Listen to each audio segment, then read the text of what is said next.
The fluorescent lights hummed above me like angry wasps, each flicker sending sharp needles of pain through my skull. I blinked slowly, trying to make sense of the sterile white ceiling, the antiseptic smell that burned my nostrils, the thin sheets scratching against my skin. Everything felt wrong, disconnected, like I was watching my own life through a fog. Where was I? My body ached in places I didn't know could ache. My right arm throbbed beneath heavy bandages, and when I tried to move my leg, a sharp pain shot through my hip, stealing my breath. I gasped, and the sound echoed in the quiet room, too loud, too vulnerable. Easy now. A nurse appeared beside me, her face kind but tired, dark circles beneath her eyes suggesting a long shift. You've been in an accident, sweetheart. A car hit you on Fifth Avenue. You're lucky to be alive. Lucky. The word tasted bitter on my tongue. I wasn't lucky. I was never lucky. Lucky people didn't work 3 jobs to pay for a cramped studio apartment with water stains on the ceiling.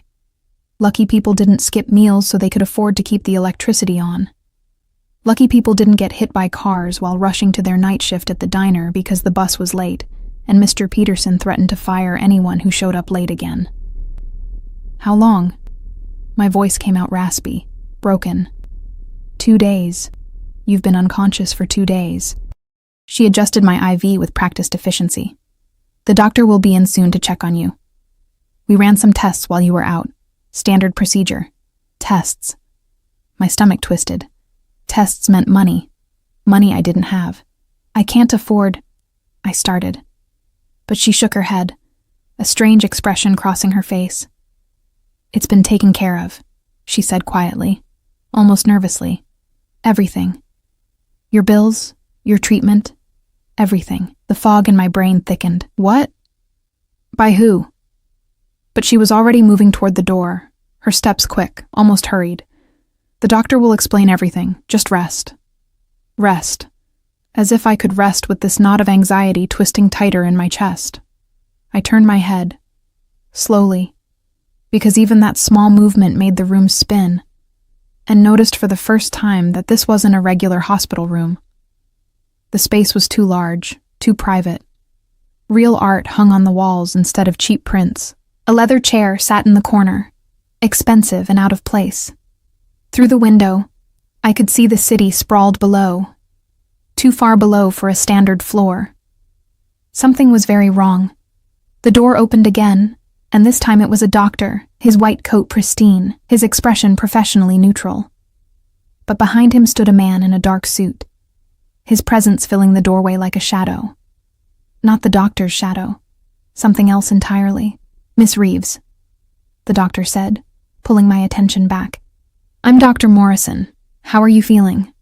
Like I got hit by a car, I managed, trying to inject some humor into the situation. But it fell flat. He smiled sympathetically and pulled up my chart on a tablet. You're healing well, all things considered. Fractured wrist, bruised ribs, mild concussion. You were very fortunate. That word again. Fortunate. But there's something else we need to discuss. He glanced at the man in the doorway, who remained perfectly still, and I felt the temperature in the room drop several degrees. During our examination, we performed a routine ultrasound to check for internal injuries. My heart began to pound, a sick feeling spreading through my stomach. Miss Reeves, you're pregnant, approximately 8 weeks. The words hit me harder than the car had.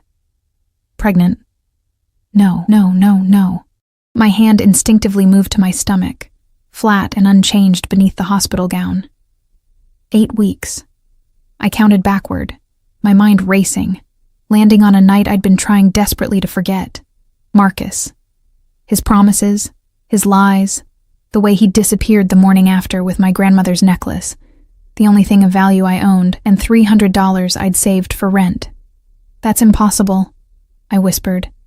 But even as I said it, I knew it wasn't. The exhaustion I'd blamed on working too much. The nausea I'd attributed to skipping meals. The way my uniform had felt tighter around my waist. God, I was so stupid. I need to go. I tried to sit up, ignoring the way the room tilted dangerously. I can't afford this. I can't afford any of this. Miss Reeves, please. Dr. Morrison reached out to steady me, but another hand got there first. The man from the doorway moved with liquid grace, crossing the room in 3 silent strides. His hand, warm, strong, with calloused fingers that spoke of violence rather than paperwork, pressed gently against my shoulder, guiding me back down. "Don't move," he said, and his voice was like expensive whiskey, smooth and dark and dangerous. "You'll hurt yourself." I looked up at him for the first time, really looked, and my breath caught in my throat. He was beautiful in the way that storms are beautiful, powerful, destructive, mesmerizing. Dark hair swept back from a face that could have been carved from marble, all sharp angles and strong lines. His suit was black, perfectly tailored, probably worth more than everything I'd ever owned combined, but it was his eyes that trapped me. Dark, intelligent, predatory eyes that seemed to see straight through my skin to every secret I'd ever kept. A thin scar ran along his jaw. A mark of violence survived. The scent of him washed over me, expensive cologne layered over something else, something darker. Gunpowder, maybe. Leather. Danger. "Who are you?" The question came out barely above a whisper. His lips curved into something that wasn't quite a smile. "Someone who paid for the car that hit you." My blood turned to ice. "What?" "The driver works for me." He said it so casually, as if he was discussing the weather. "A regrettable accident. He was distracted, ran a red light. You stepped into the crosswalk at precisely the wrong moment." I should have been angry, terrified. Something. But all I could feel was confusion, as his gaze dropped to where my hand still rested protectively over my stomach. "Dr. Morrison, may I see the ultrasound?" His voice remained calm, but there was something underneath it now, something that made the doctor move immediately, fumbling with the tablet.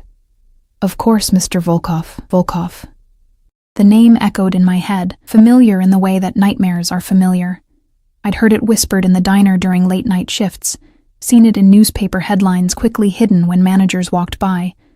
The Volkov family, Russian organized crime, power, money, violence wrapped in expensive suits and political donations, and one of them was standing in my hospital room, staring at an ultrasound of my baby with an expression I couldn't read. The silence stretched too long, his jaw clenched, a muscle ticking beneath that scarred skin.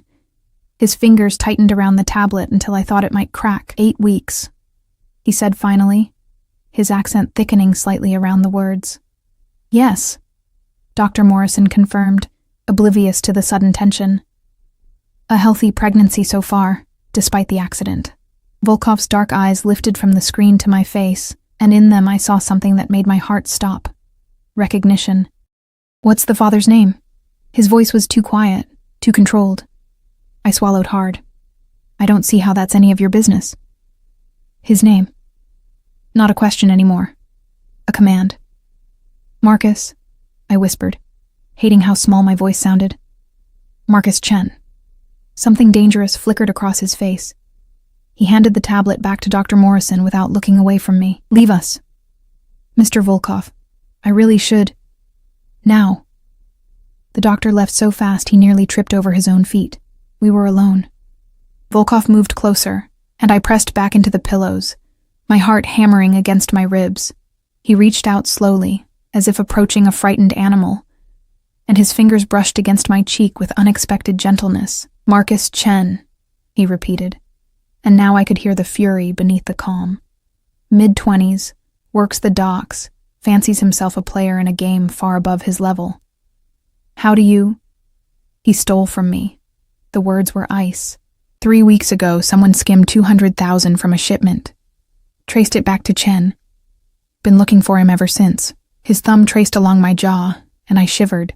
Imagine my surprise when my driver hits a woman. I come to handle the situation personally and find out she's carrying the child of a dead man walking. Dead man walking. Oh, God. "He left," I said quickly, desperately. "After that night, he left. I don't know where he is. I swear." "I know you don't." His voice softened slightly. "You're not a criminal, Mira Reeves. You're a waitress who works too hard, sleeps too little, and trusted the wrong man. The fact that he knew my name, knew my life, should have terrified me. It did terrify me, but I was too exhausted, too overwhelmed. too pregnant to properly process the nightmare I'd stumbled into. "What do you want from me?" He was quiet for a long moment, his eyes searching my face as if looking for something specific. Then he pulled out his phone, scrolled through something, and turned the screen toward me. It was a photo of Marcus, laughing, his arm around a woman I didn't recognize. She was beautiful, tall, elegant, everything I wasn't, and she was very, very pregnant. 6 months along, Volkov said. His wife. They've been married for 3 years. The betrayal hit like a physical blow. Wife. He had a wife, had a baby on the way, and I was going to be sick. "I'm sorry," I choked out, though I didn't know what I was apologizing for existing, for being stupid enough to believe someone like Marcus could want someone like me. Volkov's expression shifted, something almost like sympathy crossing his features before hardening back into steel. Don't apologize for his sins. He slipped his phone back into his pocket and straightened, and I thought he was going to leave.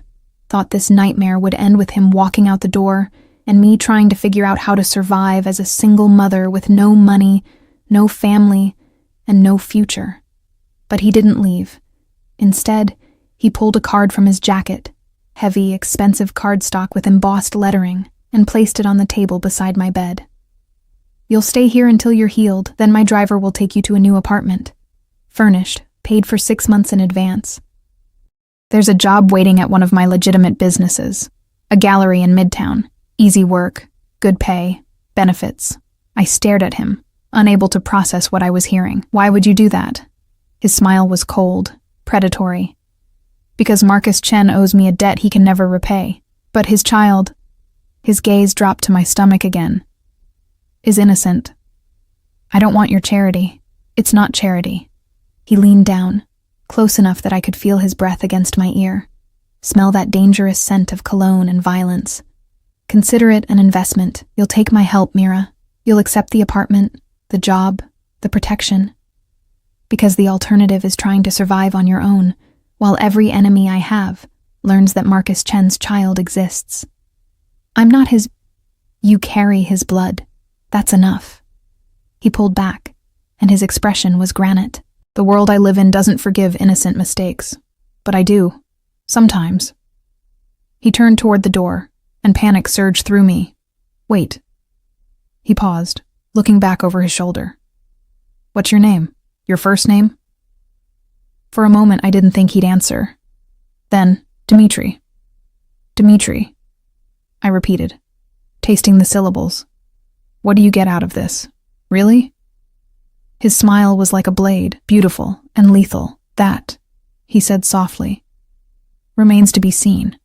Then he was gone, the door clicking shut behind him, leaving me alone with the scent of expensive cologne, the weight of an unwanted pregnancy, and a business card that felt like a contract with the devil himself. I picked up the card with shaking fingers. Dmitri Volkov, private number. Below the embossed text, someone had written in dark ink, "Call me when you're ready to live." Outside my window, the city lights glittered like broken glass, and somewhere in that sprawling darkness, Marcus Chen was running from a debt he'd never escape. And I, broken, pregnant, terrified, was now tangled in the web of the most dangerous man in the city. The worst part? Some small, desperate part of me wanted to call that number, wanted to accept whatever dark bargain Dmitri Volkov was offering. Because for the first time in my life, someone was offering me a choice that wasn't between bad and worse. He was offering me survival, and I was just desperate enough to take it. 3 days later, I stood in the lobby of Metropolitan General Hospital, my belongings stuffed into a plastic bag. A stained waitress uniform, a broken phone, a wallet with $17 and a maxed-out credit card. Everything I owned in the world fit in something designed to hold garbage.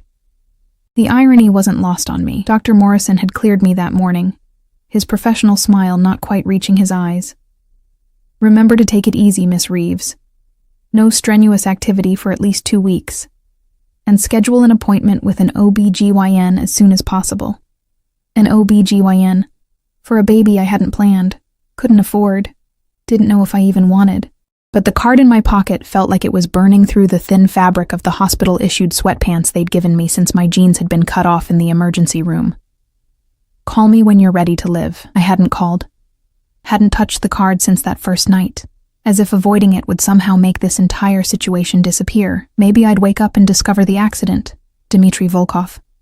All of it had been some elaborate, concussion-induced hallucination, but the bruises covering my skin were real. The ache in my ribs was real, and the nausea rolling through me had nothing to do with my injuries. Miss Reeves? I turned to find a man in a black suit standing near the automatic doors. He was tall, broad-shouldered, with a face that looked like it had been broken and rebuilt several times. His eyes swept the lobby with professional efficiency before settling on me. "I'm Victor.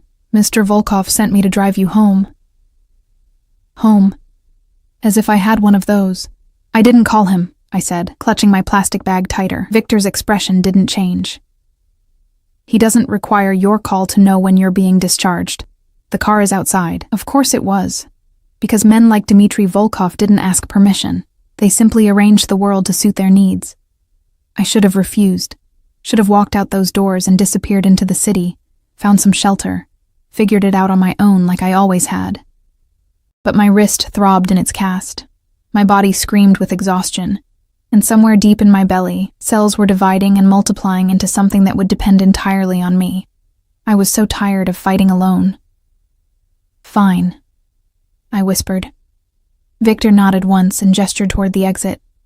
"This way." The car waiting at the curb wasn't just expensive, it was obscene. A black Mercedes S-Class with windows tinted so dark I couldn't see inside. Victor opened the rear door, and the leather interior released a wave of cool air that smelled like money. I climbed in awkwardly, my injured body protesting every movement, and froze. Dmitry Volkov sat in the opposite seat, perfectly still, his dark suit immaculate, his attention focused on a tablet in his hands. He didn't look up as Victor closed the door and took his position in the driver's seat. "I could have taken a cab," I said, hating how my voice shook. "No, you couldn't have." Now he looked up, and those predatory eyes pinned me in place. "You have $17 and no home to return to. Your landlord changed the locks 3 days ago when you missed rent. Your belongings are in a storage unit you can't access without payment." The humiliation burned through me like acid. "You had someone go through my things?" "I had someone protect your things." He set the tablet aside. "Everything you own is now in a secure location. You'll have access once you're settled." "Settled where?" His smile was slight, controlled. "Patience, Mira." The car pulled away from the curb with liquid smoothness, merging into traffic. I watched the hospital disappear behind us, along with any illusion that I still controlled my own life. We drove in silence through the city, and I tried not to notice how Victor's eyes constantly scanned the mirrors, how other cars seemed to give us a wide berth, how people on the sidewalks instinctively looked away as we passed. This wasn't just a car. It was a declaration of power. Finally, we turned onto a tree-lined street I'd only ever seen in magazines. Brownstone buildings stood shoulder to shoulder, their facades pristine, their windows glowing with warm light. Doormen in uniform stood at attention. Women in yoga pants that cost more than my monthly salary walked small dogs with diamond collars. This wasn't my world. Would never be my world. "There's been a mistake," I said, as Victor pulled up in front of a particularly beautiful building. "I can't afford—" "You're not paying for it." Dmitry was already out of the car, moving around to open my door before Victor could. He offered his hand, and after a moment's hesitation, I took it. His grip was firm, steady, and impossibly warm. He helped me out carefully, aware of my injuries in a way that should have been comforting, but instead felt like being studied by a predator deciding where to bite. The lobby was all marble and brass, with a chandelier that probably cost more than I'd earn in 10 years. The doorman nodded respectfully at Dmitry. Not the professional smile he'd give a resident, but something deeper. Fear, maybe, or reverence. "Mr. Volkov. Good to see you, sir. Martin. This is Miss Reeves. She'll be in 4B. Add her to the approved list. No visitors without her explicit permission." "Of course, sir." We took an elevator with mirrors on every surface, and I tried not to look at my reflection. Bruised, exhausted, wearing clothes that screamed charity case. Next to Dmitry's polished perfection, I looked like something the city had chewed up and spit out. Which, I supposed, was exactly what I was. The elevator opened directly into an apartment, and I stepped out into a space that stole what little breath I had left. Floor-to-ceiling windows offered a view of the city that belonged in movies, not real life. The furniture was modern but comfortable, all soft grays and creams. Real art hung on the walls. The kitchen gleamed with appliances I didn't know how to use. Through an open door, I could see a bedroom with a bed so large it looked like an island. "This is insane," I whispered. Dmitri moved past me, checking the windows with practiced efficiency, his body language shifting into something more alert. "The building has excellent security. Victor will be assigned to you, along with 2 others who will rotate shifts. You won't see them unless necessary, but they'll be close." "I don't need bodyguards." He turned to face me, and his expression was granite. "Marcus Chen stole from me. When my people find him, and they will, he'll try to bargain. The only leverage he has is you and that child." My hand moved instinctively to my stomach. "He doesn't even know I'm pregnant. He will." Dmitri closed the distance between us in 2 strides. "Men like him always find out, and when he does, he'll either try to use you as a shield or sell you to my enemies as a prize. Either way, you need protection. I'm nothing to you. Why do you even care?" His jaw clenched, that muscle ticking again. For a long moment he just stared at me, something dark and complicated moving behind his eyes.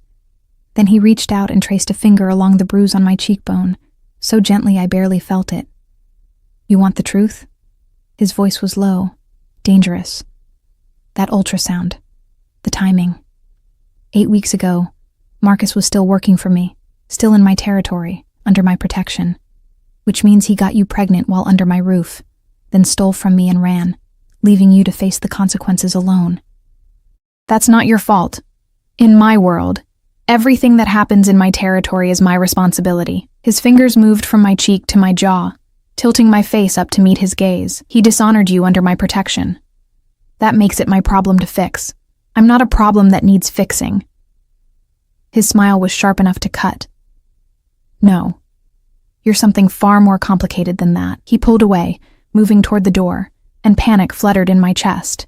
I didn't want him here. Didn't want to feel this strange pull toward someone so dangerous, but I also didn't want to be alone in this beautiful cage. "There's a phone on the counter," he said without looking back. "My number is programmed. Food will be delivered 3 times a day. The gallery job starts when you're ready, no rush. A doctor will visit tomorrow to check on you and the baby. Dmitri..." He paused at the elevator, his hand on the button. "Why are you really doing this?" For the first time since I'd met him, his mask slipped. Just for a second, I saw something raw and broken beneath the polished exterior. Because 10 years ago, someone I cared about was pregnant and afraid, and I wasn't powerful enough to protect her. His voice was barely above a whisper. By the time I found her, she was dead, and so was the child. I've spent every day since making sure I'm never powerless again. The elevator doors opened, and he stepped inside, his mask sliding back into place. "Rest, Mira. You're safe now." The doors closed, and I was alone in an apartment that felt like a museum, with a phone number that felt like a chain, and a baby growing inside me that connected me to 2 men who lived in a world of violence I'd never understand. I sank onto the couch and finally let myself cry. 2 weeks passed in a blur of doctor's visits, meal deliveries, and careful healing. The bruises faded from purple to yellow. My wrist itched beneath the cast. And every morning, I woke up to the smell of fresh coffee and pastries left outside my door by invisible hands. Victor was a constant presence, not intrusive, but always there. A shadow in the lobby, a figure in the car when I needed to go somewhere. He didn't talk much, but his presence was oddly comforting. The doctor who visited was kind, professional, and clearly accustomed to treating people who valued discretion. She confirmed that the baby was healthy, prescribed prenatal vitamins, and didn't ask any uncomfortable questions about the father. I should have felt grateful, safe, provided for. Instead, I felt like a bird in a gilded cage, and the man who held the key hadn't called once, not that I wanted him to call, except some nights, when the apartment felt too big and too empty. I'd find myself staring at that phone, wondering what would happen if I pressed his number. On the 16th day, I finally left the apartment for more than a doctor's appointment. The gallery Dmitri had mentioned was in Midtown, tucked between a high-end restaurant and a law firm. The sign read, Volkov Fine Arts, in elegant script, and when I pushed through the door, a bell chimed softly. The interior was all white walls and perfect lighting, showcasing paintings and sculptures that probably cost more than most people earned in a year. A woman in her 50s looked up from behind a sleek desk, her smile warm and genuine. You must be Mira. I'm Catherine. Mr. Volkov told me to expect you. She came around the desk, moving with the easy confidence of someone comfortable in her own skin. How are you feeling? I heard about the accident. Better, I managed, suddenly self-conscious in my thrift store clothes among all this carefully curated beauty. Good, good. Come, let me show you around. The job is simple. Greet visitors, answer basic questions, coordinate with the curator when serious buyers arrive. Nothing too strenuous. She led me through the gallery, pointing out various pieces. We're open Tuesday through Saturday, 10 to 6. Closed Sundays and Mondays. Pay is $25 an hour, plus commission on any sales you facilitate. $25 an hour. I'd been making $8.50 at the diner.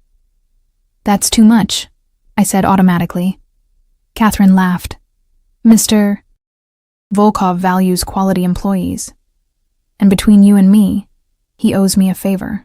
I've been asking for an assistant for months. Something about the way she said it, casual, honest, made me relax slightly. This wasn't just a pity job, it was real. When do I start? Whenever you're ready. Tomorrow? Next week? You set the pace. Tomorrow, I heard myself say. I'll start tomorrow. That night, I sat in my expensive apartment, eating takeout that had been delivered by someone I never saw, and tried to plan a future I couldn't quite picture. Single mother, gallery assistant, protected by a man who moved through the world like a storm. The phone rang. Not the landline that various doctors and delivery people used. The cell phone Dmitri had left, the one programmed with only his number. My heart hammered as I picked it up. Hello. Victor tells me you visited the gallery today.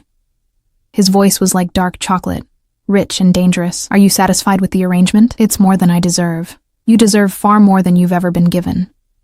A pause. How are you feeling? Fine. The doctor says everything is progressing normally. Good. Another pause, longer this time. I could hear something in the background, voices, maybe music. Wherever he was, it wasn't quiet. I need to ask you something, Mira, and I need you to answer honestly. My throat tightened. Okay. Do you want this baby? The question hit like a fist to the stomach. What? It's a simple question. I'll support whatever choice you make, but I need to know. Do you want to be a mother?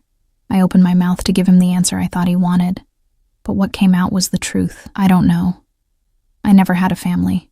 Don't know how to be one, but when I think about not having it, my voice broke. I can't imagine that either. Then you have your answer. His voice softened almost imperceptibly. Fear doesn't mean you're not ready. It means you care enough to be afraid. Is that what your mother told you? My mother died when I was 6. But it's what I wish she could have said. The vulnerability in that admission stole my breath. Dmitri, I have to go. But Mira, you're stronger than you think.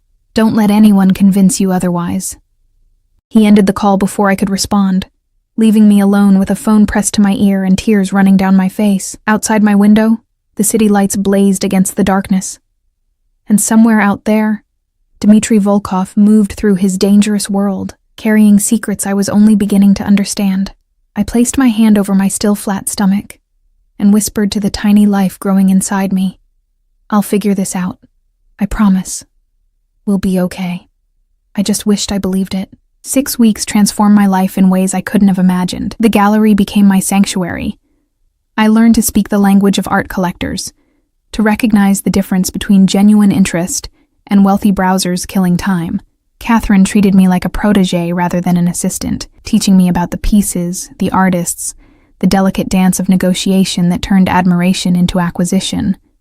My body changed too. The bruises disappeared completely. The cast came off my wrist, and my stomach, no longer flat, began to curve outward in a way that made everything feel suddenly, terrifyingly real. I was going to be a mother. The thought still paralyzed me some nights. But during the day, surrounded by beauty and purpose, I could almost convince myself I was strong enough for this. Dimitri remained a ghost. He never visited the gallery, never called again after that one vulnerable conversation. But his presence was everywhere, in the security detail that followed me discreetly, in the apartment that waited warm and safe, in the way certain customers treated me with deference when they learned I worked for Mr. Volkov's establishment. I told myself I didn't miss him. I told myself I didn't scan the street every morning hoping to see that black Mercedes. I told myself the disappointment that twisted in my chest when another day passed without contact was just hormones.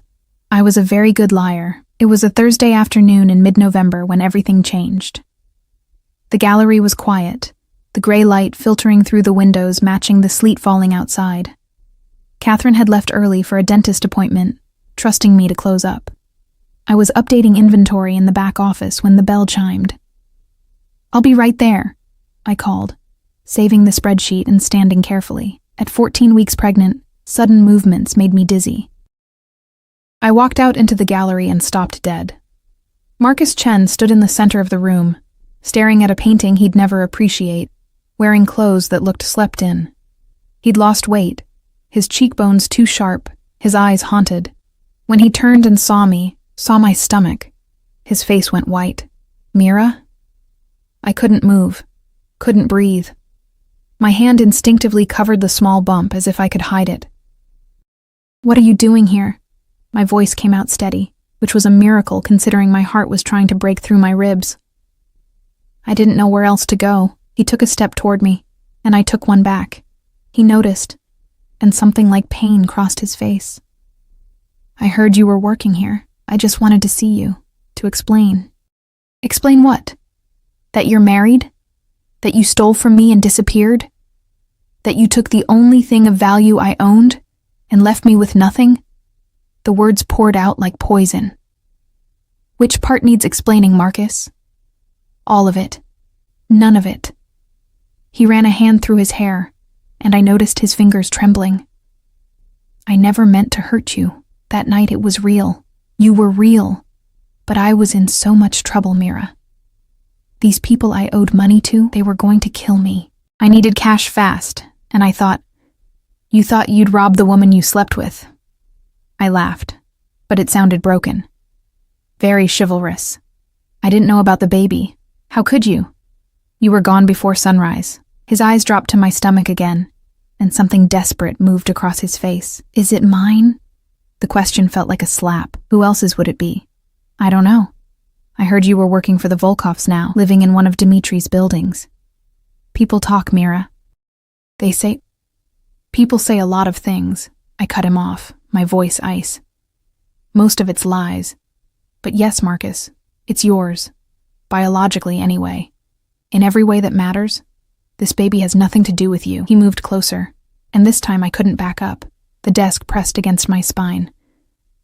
"Let me help. Let me be there for you. For the baby. I made mistakes, but I can fix this. We can be a family. You have a family." The words tasted like ash. "A wife. Another baby on the way." "That's complicated." "No, it's really not. I tried to step around him, but he caught my arm. Not hard enough to hurt, but firm enough to stop me. Let go." "Mira, please, listen to me. The people I stole from, they're not going to stop looking. And if they find out about you, about the baby, they already know." The voice came from the gallery entrance, cold and lethal. Dimitri stood in the doorway, and the temperature in the room dropped 10 degrees. He looked different than I remembered, sharper, harder, like a blade fresh from the forge. His black coat was spotted with sleet, his hair slightly disheveled, but his eyes were what stopped my heart. Dark, focused, burning with barely contained rage. Behind him, Victor materialized like a shadow, his hand resting casually inside his jacket where I knew he kept a gun. Marcus's grip on my arm loosened, and he stepped back, his face draining of color. "Mr. Volkov, I was just touching something that doesn't belong to you." Dimitri moved into the gallery with that liquid grace, and I noticed Marcus actually trembled. "That seems to be a pattern with you, Chen. I wasn't going to hurt her. I just wanted to talk. And now you've talked." Dmitri stopped 3 feet away, and the space between them crackled with violence. "Leave. If I ever see you near her again, if I even hear your name in the same sentence as hers, I'll forget that she's asked me to show mercy." Marcus's eyes snapped to mine. "You asked him." "I didn't want you dead," I said quietly. "That doesn't mean I want you here." Something broke behind Marcus's eyes. For just a second, I saw the man I thought I'd known. Scared, desperate, human. Then he straightened, trying to salvage some dignity. "Fine, I'll go. But Mira, if you ever need anything, she won't." Dimitri's voice could have cut glass. "Victor will escort you out. If you're smart, you'll leave the city tonight. Disappear, because my patience has limits, and you've nearly exceeded them." Victor stepped forward, and Marcus had no choice but to move toward the door. He looked back at me once, his expression pleading, but I turned away. I couldn't look at him anymore. The bell chimed as the door closed, and then it was just me and Dmitri in a gallery full of expensive silence. "Are you hurt?" His voice had changed, losing that lethal edge. "No, he didn't. He just grabbed my arm." Dmitri was beside me in an instant, his fingers gently lifting my sleeve to check for bruises. His touch was careful, clinical, but my skin burned where he made contact. "I should have killed him months ago," he said softly, almost to himself. "I'm glad you didn't." He looked up, and our faces were suddenly too close. Close enough that I could see flecks of gold in his dark eyes, close enough to smell his cologne mixed with winter air. "Why?" The word was barely a whisper. "He hurt you, used you, left you alone, because killing him wouldn't change any of that." I pulled my arm back, needing distance from his intensity. "It would just make you the same as him." His laugh was bitter. "Mira, I am so much worse than Marcus Chen could ever dream of being. I don't believe that." "Then you're naive. Or maybe you're more than you let yourself be." We stared at each other, the air between us charged with something dangerous, something I didn't want to name. Then Dmitri stepped back, his mask sliding into place. "Victor will take you home. No more working alone. Catherine stays until closing, or you leave early. You can't rearrange my entire life just because I can, and I will." His voice was steel again. "Marcus knows about the baby now. That changes everything. My enemies will hear within hours. You're no longer just a woman I'm protecting. You're a potential target. I'm not your responsibility." "Yes, you are." The words exploded out of him, raw and furious. "You became my responsibility the moment my driver hit you, and you became something more the moment I saw that ultrasound and realized that bastard had gotten you pregnant while under my protection." "Something more?" I whispered. "What does that mean?" He opened his mouth, then closed it, visibly wrestling with something. Finally, "It means I won't let anyone hurt you. Not Marcus, not my enemies, not anyone. You're under my protection, Mira, whether you want it or not. And if I say no, if I want to leave, live my own life," his expression was agony, "then I'll let you go. But I'll still keep you safe from the shadows. You'll never see me again, but you'll never be unprotected." The choice he was offering wasn't a choice at all. It was an illusion of freedom wrapped around an iron cage. And the most terrifying part, I didn't want to leave. "Why do you care so much?" The question tore out of me. "Really? Is it just guilt? Responsibility? Or is there something else?" He moved closer again, and this time I didn't back away. His hand came up, cupping my cheek with a gentleness that contradicted everything I knew about him. "You want honesty?" His thumb traced my lower lip, and I shivered. "I don't know. I've spent 6 weeks trying to stay away, trying to convince myself that setting you up and leaving you alone was enough. But every report Victor gives me, every update on the baby, every time I drive past this gallery," his jaw clenched. "You've gotten under my skin, Mira Reeves, and I don't know what to do about it. Dmitri, Mr. Volkov?" Victor's voice crackled through Dmitri's earpiece, loud enough for me to hear. "We have a situation." Dmitri's entire demeanor changed, the vulnerable man disappearing behind the lethal crime boss. "What kind of situation?" "Marcus Chen is dead, shot 3 blocks from here. Whoever did it is sending you a message." My stomach dropped. Oh God. Dimitri's hand tightened on my shoulder. Get her to the car. Now, full security protocol. Victor appeared in the doorway, his gun now visible. Miss Reeves, we need to go. But Catherine, the gallery is already being secured. Dimitri was moving toward the back exit, pulling his own weapon from beneath his coat with practiced ease. You're going to a safe house, tonight. Pack whatever you need from the apartment, then we disappear. Disappear where?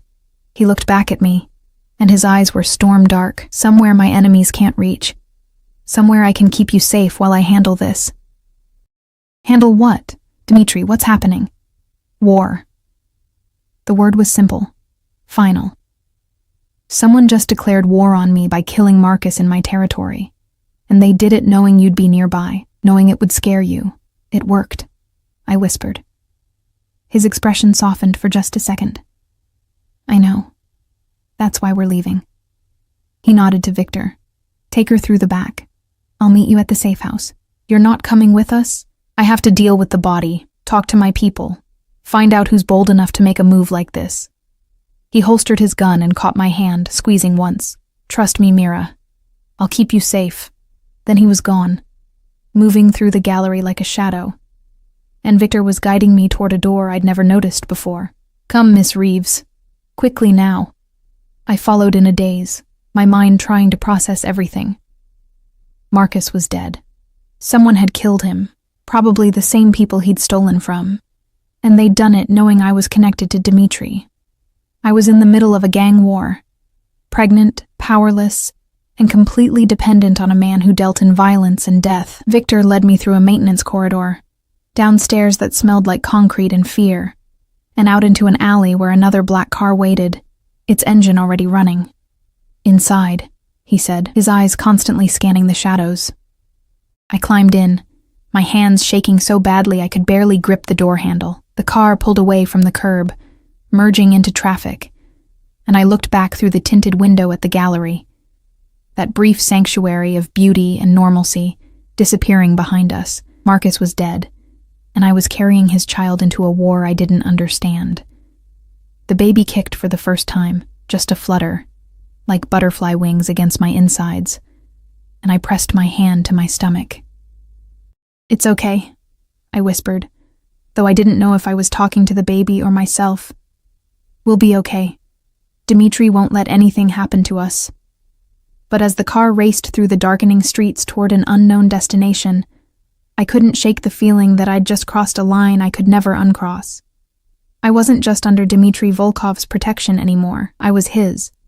The safe house was a fortress disguised as a luxury cabin. We'd driven for 3 hours into the mountains, the city lights fading behind us, until there was nothing but darkness and pine trees. When we finally stopped, it was in front of a sprawling modern structure with floor-to-ceiling windows that somehow managed to look both welcoming and impenetrable. Victor had barely spoken during the drive, his attention fixed on the mirrors, his hand never far from his weapon. 2 other cars had followed us, more security, more shadows with guns and grim expressions. I was exhausted, terrified, and the baby wouldn't stop moving, as if it could sense my fear. This way, Miss Reeves. Victor guided me up stone steps to a heavy door that required both a key code and a fingerprint. The level of security should have made me feel safer. It didn't. Inside, the cabin was all exposed wood beams and expensive furniture, a fire already crackling in a stone fireplace large enough to stand in. The kitchen was stocked, the lights were on, and someone had left fresh flowers on the dining table. How long had Dimitri been planning this? Your room is upstairs. Second door on the left, Victor said, checking his phone. Mr. Volkov will arrive within the hour. Until then, I'll be stationed outside your door. 2 men patrol the perimeter, 2 more watch the road. You're safe here. Safe. That word was losing all meaning. Victor? I caught his arm before he could leave. Marcus, his wife, his baby, do they know? Something almost like sympathy crossed his scarred face. Mr. Volkov will handle it. The family will be compensated, protected. It's not your concern. A man died today, a man whose child I'm carrying. It is my concern. With respect, Miss Reeves, Marcus Chen made choices that led to his death. You didn't pull the trigger. He gently extracted his arm from my grip. Rest. You look exhausted." He left before I could argue, his footsteps heavy on the hardwood floor. I climbed the stairs slowly, my body aching with a fatigue that went bone deep. The bedroom was beautiful, king-sized bed with soft white linens. Another fireplace, a bathroom with a tub large enough to swim in. Someone had already brought my clothes from the apartment, hanging them in the closet alongside new items with tags still attached. Maternity clothes, expensive ones. I sat on the edge of the bed and finally let the tears come. Marcus was dead. Killed because he'd stolen from the wrong people, slept with the wrong woman, existed in a world that didn't forgive mistakes. And his baby, my baby, would grow up never knowing its father, only knowing that he'd died violently in the streets while running from his sins. What kind of life was I bringing this child into? A sound from downstairs, the door opening, low voices conferring, made me freeze. Then footsteps on the stairs, measured and purposeful. Dimitri appeared in the doorway, and my breath caught. He looked like he'd been through hell. His coat was gone, his shirt untucked, blood spattering his white cuffs, but it was his eyes that held me. Dark, haunted, burning with something I couldn't name. "You're hurt," I said, standing on instinct. "It's not my blood." He stayed in the doorway, as if afraid to come closer. "Are you all right? The baby?" "Fine. We're fine." I wrapped my arms around myself. "Marcus is being handled. His body will be found in neutral territory, made to look like a robbery gone wrong. His family will receive life insurance. His debts will disappear. They'll never know the truth." The casual efficiency with which he discussed death made my stomach turn. "Who killed him?" "The Antonov family. Russians like me, but old school. They don't approve of the legitimate businesses I've been building. They see it as weakness." He finally stepped into the room, and I could smell whiskey and gunpowder. "They killed Marcus knowing I'd claimed responsibility for you. It's a challenge. A test to see if I'm willing to go to war over a woman and a child that aren't even mine. Aren't even mine." The words hit like a physical blow. "Then let me go," I said quietly. "Let me disappear. They can't use me against you if I'm gone." His laugh was broken, almost desperate. "Do you really think I could let you go now?" "You said you would. If I asked." "That was before." The words exploded out of him, raw and furious. He crossed the room in 3 strides, his hands framing my face with a tenderness that contradicted his tone. "That was before I spent 6 weeks trying to convince myself I was doing the right thing by staying away. Before I watched surveillance footage of you every night, just to make sure you were safe. Before I realized that the thought of you disappearing from my life is worse than any war the Antonovs could wage. My heart was hammering so hard, I thought it might break through my ribs. Dimitri, I'm obsessed with you, Mira." His thumb traced my cheekbone, his touch reverent. "I've been obsessed since that hospital room. Since I saw you broken and afraid and still fighting. Since I saw that ultrasound and felt something I haven't felt in 10 years. The need to protect, to possess, to claim. You can't claim me. I'm not property. I know. You're a person, with choices and agency, and every right to tell me to go to hell." His forehead pressed against mine, and his voice dropped to a whisper. "So tell me to leave you alone, to arrange your disappearance, to forget you exist. Because if you don't say it now, I won't be able to let you go." I should have said it. Should have demanded my freedom, my independence, my right to make my own mistakes. But standing there with his hands on my face, his breath mixing with mine, his heart pounding against my palms where they'd somehow found their way to his chest, I couldn't form the words, because some broken part of me wanted to be claimed, wanted to belong to someone who looked at me like I was something precious, rather than something disposable. "I don't want you to let me go," I whispered. His eyes closed, and a shudder ran through him. "Mira, but I need you to understand something." I pulled back enough to meet his gaze. "I'm not doing this because I'm desperate or afraid, or because you're providing for me. I'm doing this because when you look at me, I feel seen. When you touch me, I feel valuable. And when you're not around, there's a hollow in my chest that shouldn't exist after only 6 weeks. That hollow?" His smile was sharp, dangerous. "I've had it for 6 weeks too. Thought I was going insane. Maybe we both are. Probably. He kissed my forehead, soft and sweet. But I'm done fighting it, done pretending I can stay away. His hands slid down to my shoulders, my arms, finally settling on my waist where they bracketed the small bump of my stomach. This baby isn't mine biologically, but I want to be there for every appointment, every milestone, every moment. I want to be the one who holds your hair when you're sick, who puts together furniture at 3 a.m, who teaches them to be strong. And tears were streaming down my face now. Why?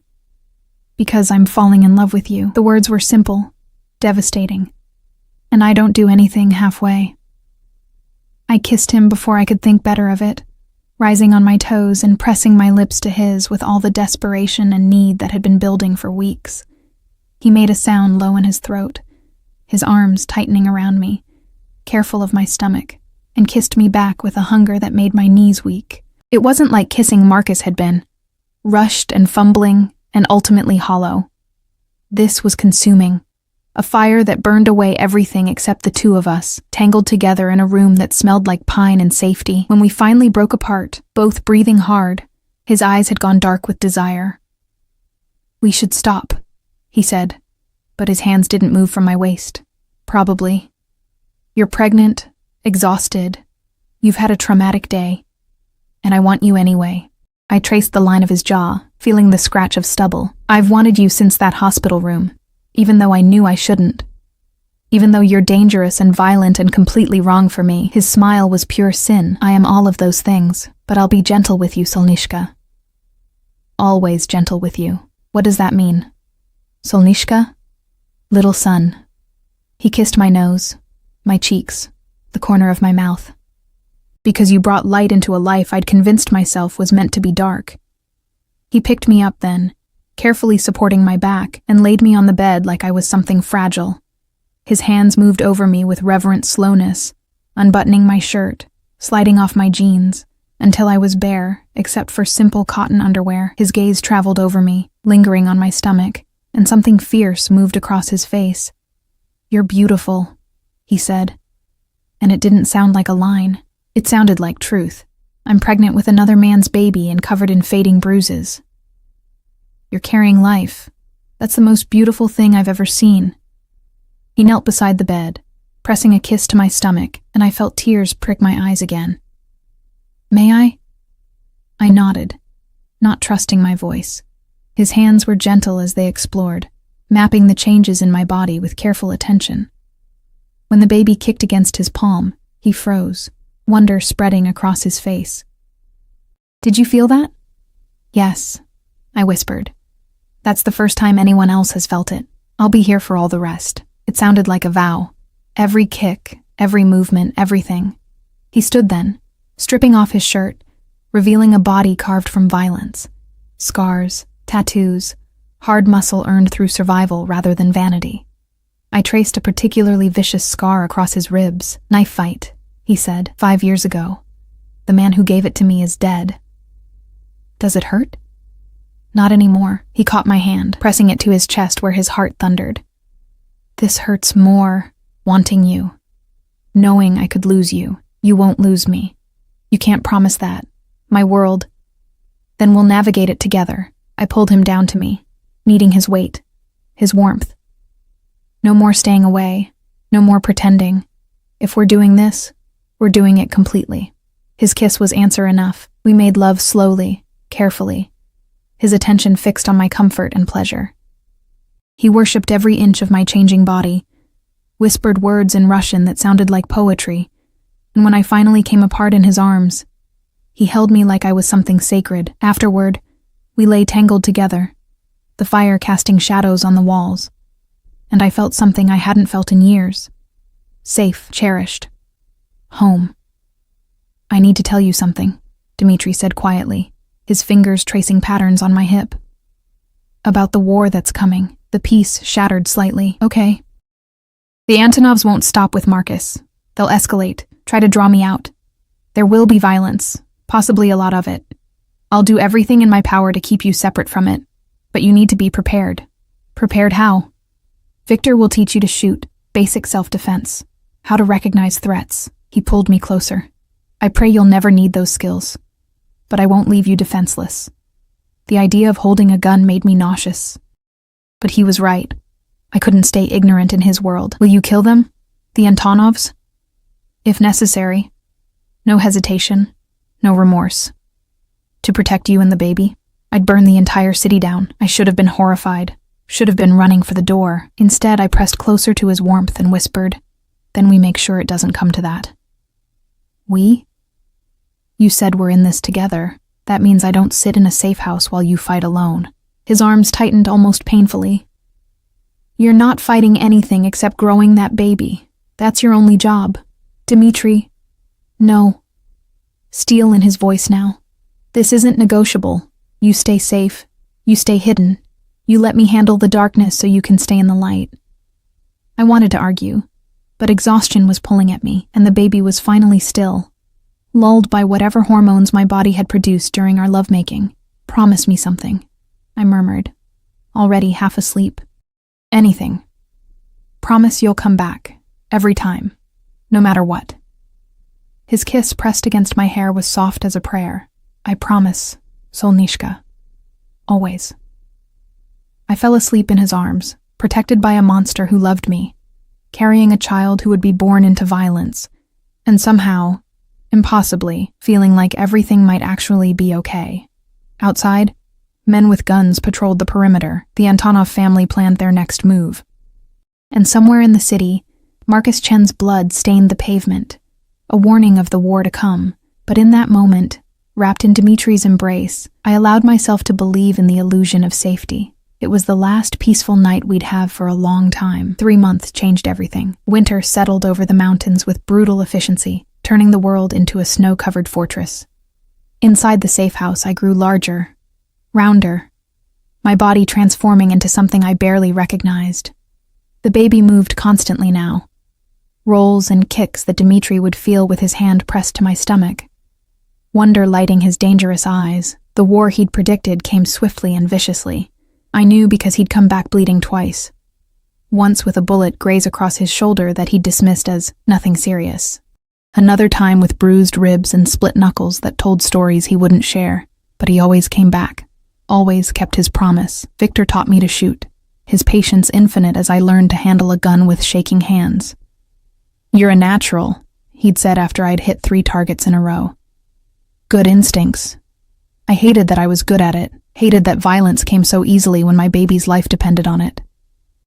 Catherine visited twice, bringing books and gossip from the gallery, carefully avoiding any mention of the bodies that were turning up in the city. But I could see it in her eyes, the worry, the fear that one day Dmitri wouldn't come back. I felt it too. Every time he left, every time I heard cars approaching, every time his phone rang in the middle of the night. It was early February when everything came to a head. I was 7 months pregnant, moving slowly through the cabin with one hand pressed to my aching back, when Dmitri burst through the door with an urgency that made my blood freeze. "Pack a bag. Now. We're leaving." What happened? They found the safe house. Don't know how, but Antonov's men are 20 minutes out. He was already moving through the room, grabbing weapons, checking magazines. Victor's bringing the car around. We have maybe 10 minutes.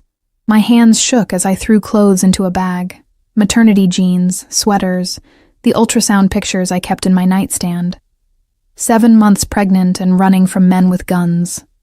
The absurdity would have been funny if it wasn't so terrifying. Where are we going? The city. Ironically, it's safer there. More witnesses, more cameras, harder for them to make a move without consequences. He caught my arm as I stumbled, his grip gentle despite the urgency. "I'm ending this tonight, Mira, one way or another." "What does that mean?" His smile was cold, lethal. "It means I'm tired of running, tired of hiding you away. Antonov wants war? He'll get it." Gunfire erupted outside. Dmitri shoved me toward the bathroom. "Get in the tub. Stay low. Don't come out until I tell you." "Dmitri, now!" I ran, my pregnant body moving awkwardly, and climbed into the cast-iron tub, curling as small as I could with my arms wrapped around my stomach. Through the bathroom door, I heard shouting, more gunfire, Victor's voice barking orders, then an explosion that shook the entire cabin. I screamed, unable to stop myself, and heard Dmitri roar my name. The bathroom door burst open. He was there, blood streaming from a cut above his eye, his gun smoking. "We're going. Now." He pulled me from the tub with one arm, keeping his weapon raised with the other, and half-carried me through the cabin. Bodies lay in the entryway, men I didn't recognize, their blood staining the expensive hardwood. I tried not to look, tried not to think about the fact that Dmitri had killed them to protect me. Victor was outside, the car running, more of Dmitri's men providing cover fire as we ran through the snow. Bullets whizzed past, too close, too real, and I felt one tug at my coat sleeve. "Get down!" Dmitri threw me into the back seat and covered my body with his as Victor floored the accelerator. The car fishtailed on ice, then found traction, speeding down the mountain road with 3 other vehicles in pursuit. "How many?" Dmitri asked Victor, his weight still pinning me protectively. 6 cars. Maybe 20 men total. They committed everything to this. Good. Then when we eliminate them, Antonov will have nothing left. He finally shifted, pulling me upright, his hands frantically checking me for injuries. "Are you hurt? Did anything hit you?" "I'm fine. We're fine." But my voice shook, and tears were streaming down my face. "Dmitri, this is insane. We can't keep doing this. We won't have to." He kissed me hard, desperately. "After tonight, it's over, I promise." The drive back to the city was a nightmare of speed and violence. Twice, pursuing cars got close enough that Victor had to perform evasive maneuvers that made me nauseous. Once, someone fired at us, bullets sparking off the armored exterior. But we made it. The city rose before us like a beacon, and as we crossed into Dmitri's territory, more cars appeared. His men, rallying to protect their boss. By the time we reached a nondescript building in the warehouse district, we had an entire convoy. Dmitri carried me inside despite my protests, taking me up to a 3rd-floor office with reinforced walls and minimal windows. He set me carefully on a leather couch. "You stay here. Victor stays with you. No matter what you hear, you don't leave this room until I come back." "Where are you going?" "To end this." He cupped my face, and his expression was agony. "I love you, Mira. If something happens, don't." I grabbed his wrists. "Don't you dare say goodbye to me. Then I'll say this. When this is over, I'm going to marry you. Going to give that baby my name, going to spend the rest of my life making sure you never regret choosing me." He kissed me once more, pouring everything into it. "Be ready to say yes, Solnishka." Then he was gone, and Victor was locking the door behind him, his expression grim. "What's he going to do?" I asked. Victor checked his weapon methodically. "What he should have done 3 months ago. Challenge Antonov directly. Winner takes control of the territory. Loser dies." That's insane. It's not the medieval times. You can't just... In our world, it's the only way to end it without more bloodshed. He looked at me, and his scarred face softened slightly. "Mr. Volkov is the best I've ever seen. He'll win." But even Victor couldn't hide the doubt in his eyes. The next 2 hours were the longest of my life.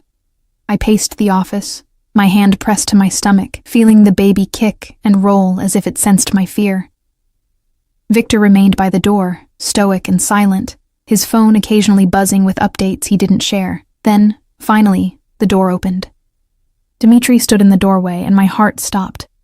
He was covered in blood, his face, his hands, his clothes soaked with it. But he was walking, moving, alive.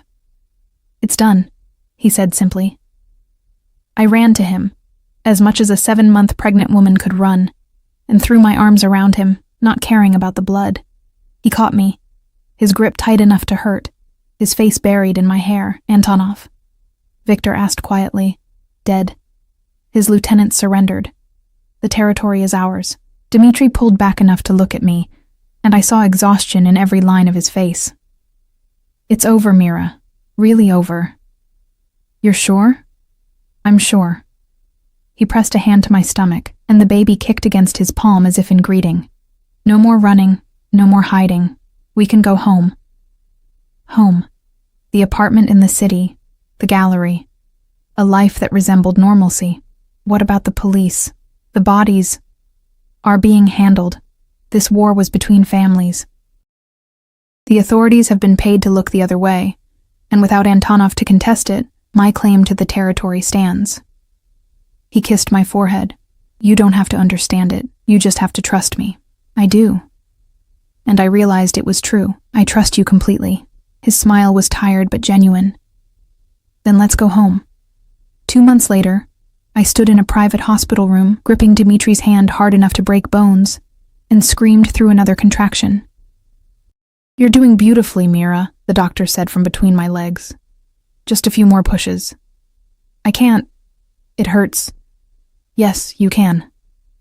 Dimitri's voice was steady, his other hand stroking my hair. You're the strongest person I know. You can do this. I looked at him. This man who'd killed for me, protected me, loved me through everything, and found the strength for one more push.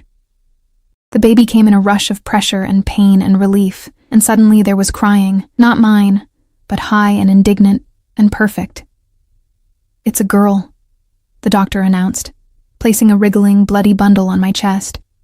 A healthy baby girl. I stared down at her in wonder. She had a shock of dark hair, Marcus's nose, and when she opened her eyes, they were the same gray as my own. She's perfect, I whispered.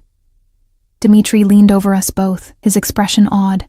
She's beautiful, like her mother. The doctor cleared her throat. Have you decided on a name? I looked at Dimitri, and he nodded, giving me permission to choose. Sophia, I said softly. Sophia Volkov. His head snapped up, eyes wide. Volkov? If you meant what you said, about giving her your name, about marrying me. I adjusted the baby in my arms, hardly believing she was real, was mine, was ours. I'm saying yes, Dimitri, yes to everything. He kissed me then, gentle and reverent, mindful of our daughter between us. When he pulled back, there were tears on his cheeks. I'll be the best father I can be, he promised. I'll protect her, teach her, love her like she's my own blood.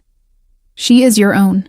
Biology doesn't matter. You're her father in every way that counts. We stayed like that for a long moment. A family forged from violence and desperation and unexpected love. Before the nurse came to clean Sophia and check her vitals, Dimitri pulled out his phone and made a call. Catherine, you can let everyone know. Mother and baby are healthy. Yes, I'll send pictures. Thank you. Everyone? I asked. Victor, Catherine, my business partners, the people who matter. He sat on the edge of the bed carefully and took my hand. I want to do this right, Mira. A real wedding, not just paperwork, something beautiful, where everyone can see that you chose me and I chose you back. I don't need a big wedding, but I need to give you one. His thumb traced circles on my palm. You've had nothing but struggle and survival your whole life. Let me give you something beautiful. How could I argue with that? Okay, I whispered. A wedding, but small. Just the people we love. Deal. Sophia was brought back to us, clean and swaddled and already sleeping. Dimitri held her with surprising confidence, his large hands cradling her tiny body like she was made of glass. Hello, Sophia, he murmured in Russian, then English. I'm your papa, and I promise you'll never know fear the way your mother did. You'll never be hungry or cold or afraid. You'll be loved and safe and free to be whoever you want to be. Watching him with our daughter, because she was ours, had been ours from the moment he decided to protect us. I felt something settle in my chest. This was my family. Unconventional, born from chaos, protected by violence, but mine. I love you, I said, needing him to hear it. Both of you, my whole world. Dimitri looked up, and his smile was pure happiness. And you're ours. Forever, Solnishka, no matter what comes.